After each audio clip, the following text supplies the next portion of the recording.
안녕하세요. 오토기어 김정민입니다. 제네시스 GV80 쿠페. 상품성, 가격 조건, 옵션, 고급감, 디자인, 그 외의 기타 등등 워낙에 자동차 컨텐츠를 많이 다루시는 분들이 계시기 때문에 저는 이런 부분과 달리 앞으로 이 GV80 쿠페를 보면서 현대 제네시스 전략에 대한 미래 방향성을 좀 진단을 해보겠습니다. 자, 이 쿠페형 SUV, 이거는요, 한마디로 말하면, 제조사에서 우리 브랜드, 우리 상품성에 대한 자신감의 표현입니다.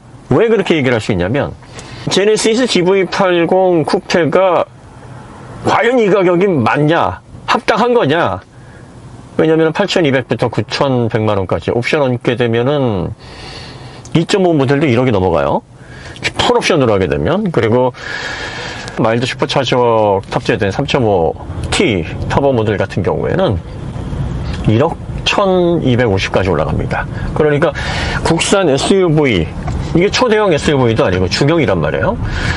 프리미엄이기는 하나 1억이 주는 상징적인 의미가 상당히 크죠. 아니, 물론 뭐 1980년대처럼 1억만 있으면 평생 먹고 산다 이런 시대와 지금 2023년에 1억 원이라는 가치는 엄격하게 말해서 하늘과 땅 차이긴 하나, 그래도 1억 원이라고 하면 일반 서민들에게는 상징적인 무게감이 있습니다. 국산차가 프리미엄이지만 1억이 넘어가는 시대가 됐구나라는 심리적인 압박감을 받을 수 있단 말이에요.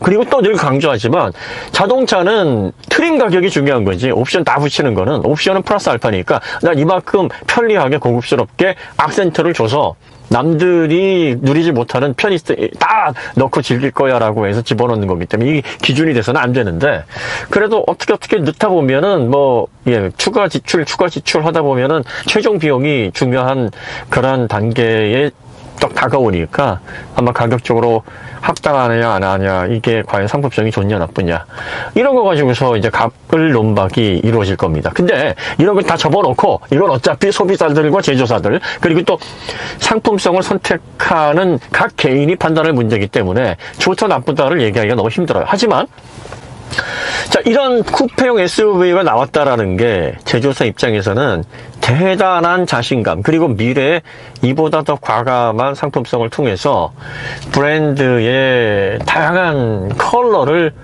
이제 보여주겠다라는 일종의 출사표와 같은 거예요. 자, SUV를 쿠페형으로 출시하는 브랜드가 몇 안 됩니다. 많은 것 같아도 몇 안 돼요. 벤츠, BMW, 그 외 브랜드들은 사실 미국 브랜드들도 이 쿠페형 SUV를 출시를 거의 안 합니다. 이야기하다 보면은 항상 아우디가 빠집니다. 아우디 Q8, 네. 여기 5m 내외의 이런 중형급, 사실 국내에서는 이걸 중형이라고 부르지 않고 준대형 혹은 뭐 대형으로 분류하는 경우도 있습니다만, 그 다음에 이제 토요타 같은 경우에 크라운 스포츠라는 모델을 올해 선보였는데, 이건 크로스오버입니다. 쿠페 형태긴 하나. 그러니까 SUV의 장르하고는 조금 다르고요. 그 다음에 RX가 이제 쿠페룩으로 상당히 모양을 많이 바꿨는데, 쿠페 형태라기보다는 쿠페 룩으로 아직까지는 봐야 되는 그런 형식이죠. 그러니까 제네시스 GV80 쿠페가 상당히 이런 부분에 있어서는 독일 브랜드 다음으로 이 5m 전장 정도 되는 이 정도 사이즈에서 쿠페 형태의 SUV를 선보인 형식이다, 이렇게 보시면 될 것 같습니다. 물론 뭐 해괴망측한 쿠페형 컨버터블 나온 적이 있고, 랜드로버라든지 크라이슬러에서 다양한 시도들이 있었던 건 맞는데, 그런데 이제 SUV를 왜 쿠페형으로 다듬지 않느냐. 이 쿠페는 사실 실용성과는 거리가 멀어요. 왜? 후면으로 떨어지는 공면이 짐칸이든 거주 공간이든 공간을 허비하게 만듭니다. 공간을 허비한다? 뭐 때문에 포기한다?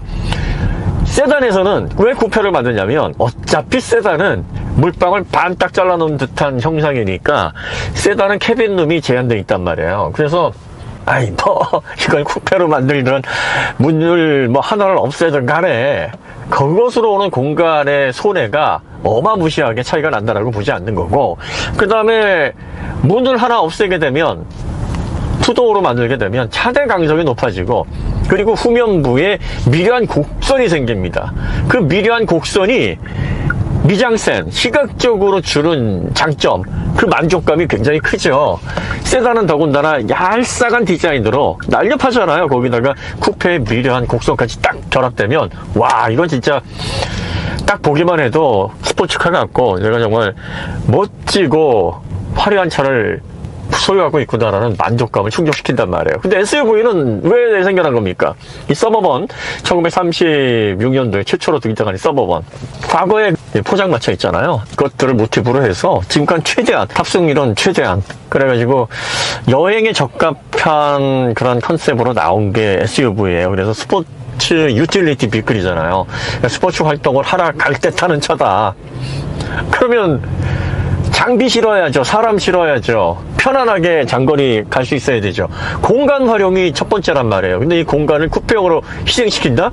이거는 진짜 뻘짓이죠. 변종 중에 변종이란 말이에요.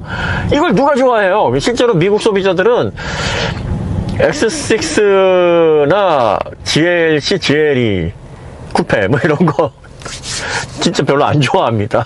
이게 뭐야?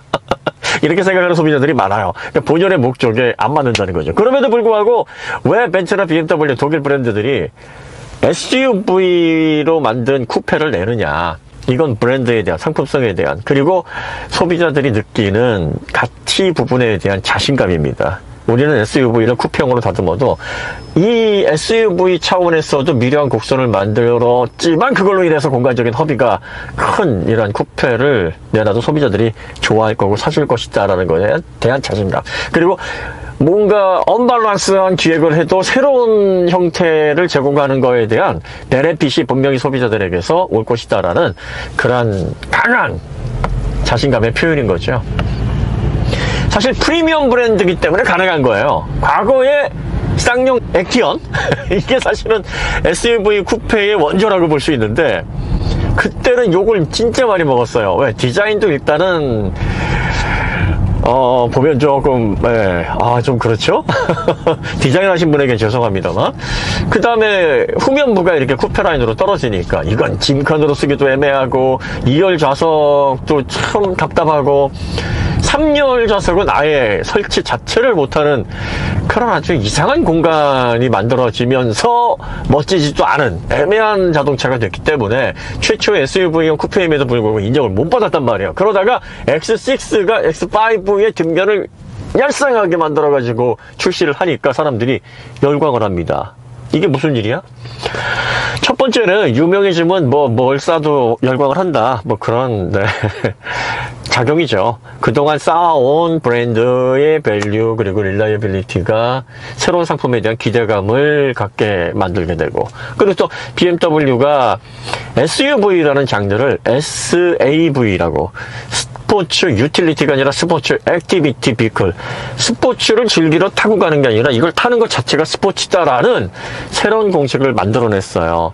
그러니까 로복으로 랜드로버를 인수를 하면서 미니는 삼키고 랜드로버는 뱉었단 말이에요. 뱉고 나서 그 랜드로버의 엄청난 사륜구동 SUV 기술을 다 빨아먹었단 말이죠. 그걸 기반으로 해서 BMW의 스포츠 유전자까지 플러스를 해놓으니까 1세대 X5는 이게 전고가 높으면 차체 중심과 롤센터 간의 모멘텀이 길어지기 때문에 이게 롤이 좌우로 발생하고 롤이 좌우로 발생하면 피칭은 태연히 그런 차가 더 많이 돌고 회주성이 정말 안 좋아지는 연쇄작용이 벌어지는데 이런 자동차에다가 이런 SUV에다가 이걸 타는 게 스포츠 활동에 해당할 정도로 아주 다이나믹합니다라는 운전의 재미를 실어놨어요.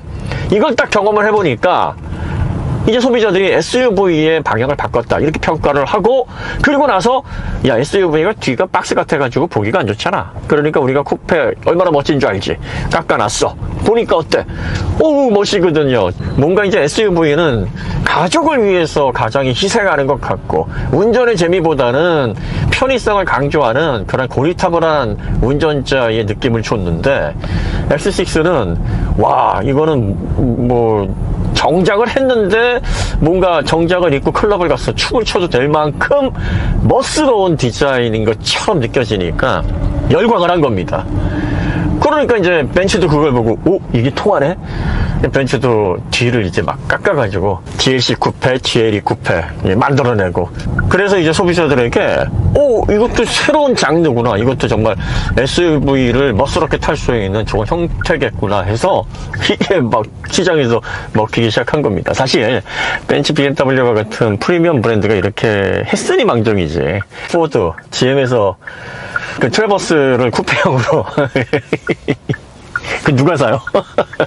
그러니까 이제 제조사도 알아요. 이 실용성을 바탕으로 한 SUV를 함부로 칼질해가지고 뒤를 깎아놔서 공간을 줄여버리고, 그걸로 인해서 실용성에 불편을 주게 되면 욕먹는다, 이거 본전도 못 찾는다 하는 거죠. 그러면 현대는 그보다 더, GM보다 더 보수적인 그런 조직이고, 그 다음에 현대는 그야말로 가성비, 실용성으로 승부를 해왔단 말이에요.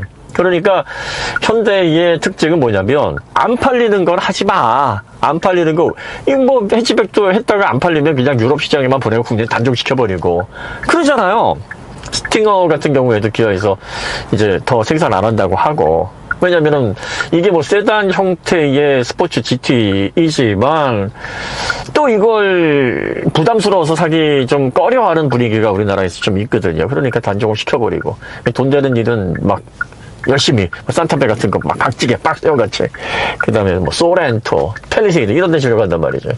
그런데 제네시스에서 GV80, 그것도 지금 현재 SUV에서는 GV90가 나오기 전이니까 플래그십 모델이란 말이에요. 플래그십 모델의 SUV 뒤를 깎아서 공간에 대한 제약을 주면서 이걸 뭐 멋스럽게 저희가 이렇게 멋지게 만들어놔서 X6와 또 GLE 쿠페와 같이 정말 스타일 넘치는 그런 형태로 다듬었습니다 라고 상품을 기획한다라는 것 자체가 현대 분위기에서는 굉장한 모험이라는 거죠. 틀을 깨야 되는 거예요. 그들이 지금까지 유지해왔던 컬러가 완전히 바뀌어서 앞으로는 브랜드 또 상품성을 가지고 다양한 시도를 할 수 있을 만큼 과감함 혹은 자신감이 일단 붙었다라는 겁니다. 되든 안 되든 시장 일단 내보고, 또 가격도 프리미엄에 걸맞게 옵션 그리고 내장 고급스럽게 해서 받아보고, 그리고 나서 시장의 반응을 보고 그 다음 단계로 넘어가겠다고 하는 과감한 의지의 표현인 거예요. 그러니까 이 차가 기획이 잘 됐든 상품성이 어땠든, 그리고 또 가격이 적당하냐 아니냐를 떠나서 앞으로 제네시스는 이런 기획보다 더 과감한 기획들이 현재 계획이 되고 있고, 그것도 상품화 될 수 있는 그러한 준비를 지금 갖추고 있다. 다시 말해서 지금까지 보수적이면서 시장에서 상품성이 없거나 영업이익에 도움이 되지 않는 그런 상품을 내놓고 이걸 판매를 하려고 하지 않았던 현대가 제네시스라는 프리미엄 브랜드를 통해서 과감한 기획, 프리미엄 브랜드 벤츠나 BMW를 중심으로 좀 우격다짐식으로 브랜드 파워로 밀고 상품성을 이룩했던 이러한 부분에 과감하게 뛰어들어서 이걸 기반으로 해서 앞으로 제네시스의 영역을 넓혀 나갈 준비를 갖춘 신호탄에 해당하는 모델이 바로 이 GV80 쿠페입니다. 그러니까 어찌됐든 이 모델은 국산차의 새로운 기원이 될 수 있을 만한 그런 출발점이라고 여러분들이 보셔야 돼요. 이제는 돈 될 만한, 그리고 또 실용성에 있어서 좋은 평가를 받을 만한, 그리고 또 사람들이 야 이건 뭐 가격 대비 가치로 판단을 해서 이거 뭐 괜찮지 않아 라고 상황에 맞게 환경에 맞게 국산차를 선택했던 그러한 기준 자체가 이제 확대되고 넓어졌다라는 겁니다. 이제는 스타일을 보고, 그리고 또 실용성을 포기하더라도, 가성비를 좀 포기하더라도 국산 브랜드의 프리미엄 브랜드의 관심을 좀 끌어보겠다. 성공할지 아닐지는 시간이 지나봐야 알겠습니다만은, 이런 시도를 하고 있다면 그 다음 시도, 그리고 또 그 다음 시도, 뭐 제네시스 X, 제네시스 컨버터블, 그리고 N비전 74 이런 모델들의 양산화, 이런 것까지 과감하게 끌고 나갈 수 있는 그 첫 고리가 되는 모델이 제네시스 GV80 쿠페라는 의미에서 저는 이 모델이 나온 거에 대해 굉장히 큰 의미를 부여하고 싶습니다. 이렇게 해서 차근차근 기업의 컬러가 바뀌어져서 고리타분한 그런 이미지를 벗고 새로운 시대의 프리미엄에 걸맞는, 혹은 프리미엄 시장을 견인할 수 있을 만큼의 독창적인 가치와 컬러를 갖춘 브랜드로 성장해 나갈 수가 있는 거예요. 그러니까 이 부분에 대해서만큼은 인정하자. 도대체 뭐 이 제네시스 GV80이 과연 제값을 하냐, 8,100만원, 9,200만원 혹은 풀옵션으로 해서 1억 1,000만원이 넘어가는 그 돈을 받을 만큼 이게 과연 합당하냐, 이걸 떠나기 앞서서 이 차가 국산 브랜드로 이렇게 등장했다라는 것만으로도 그런 의미를 일단 우리는 기저에 깔고 이 차를 한번 평가를 해보면 좋을 것 같다라는 말씀을 먼저 드립니다.